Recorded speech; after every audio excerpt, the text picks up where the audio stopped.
Okay, this just provides a good opportunity to share another point that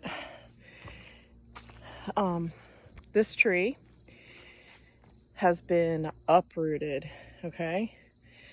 And you see that it has, all of these different root structures, right?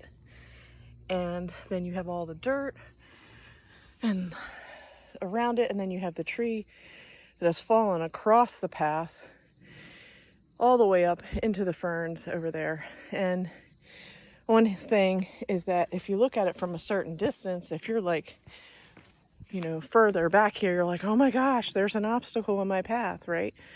But then when you get up to it, you see that God always leaves an opening. And notice that the tree has fallen to the left, and everything to the right hand of the Father is like protected, right? So it's like, here's the tree that's fallen, but here's another path around that tree to get through back onto the path.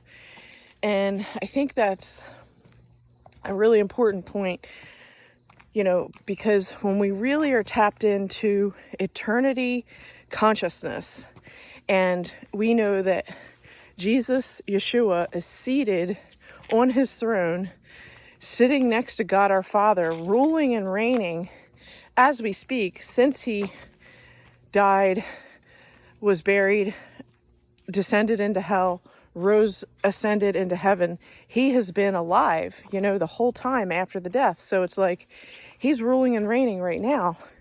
And when we claim our proper authority, as co-heirs with Christ, co-heirs with Jesus, Yeshua, and we accept that through his death at the cross and the atonement for the blood sacrifice, the perfect sacrifice, that we are reunited with God our Father like we were in the Garden of Eden. And so there is that unity through the Holy Spirit, that we are connected again with God our Father, with Jesus, who was all the way from the beginning connected, and his essence was in everything and is in everything.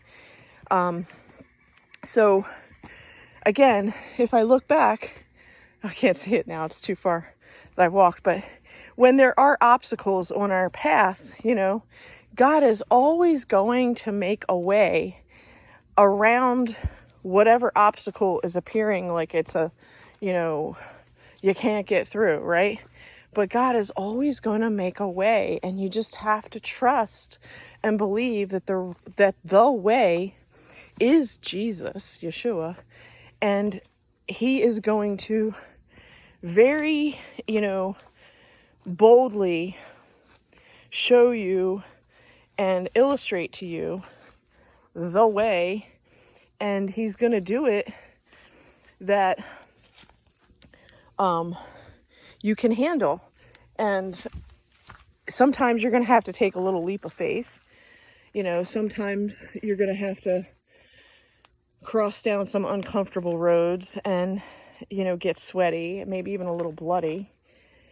And, but, God is going to bring you back to his stillness, like this stream. Like it's liquid and it's running, right?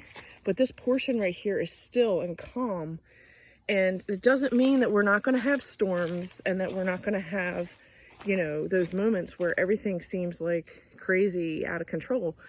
But again, when we really focus on Yeshua as the bridge, as the way, all these little minnows down here in the water, see them? He is the fishes and the bread, he is the water, the living water. He is the wine and the bread. I'm going to stop here. I will talk to you soon.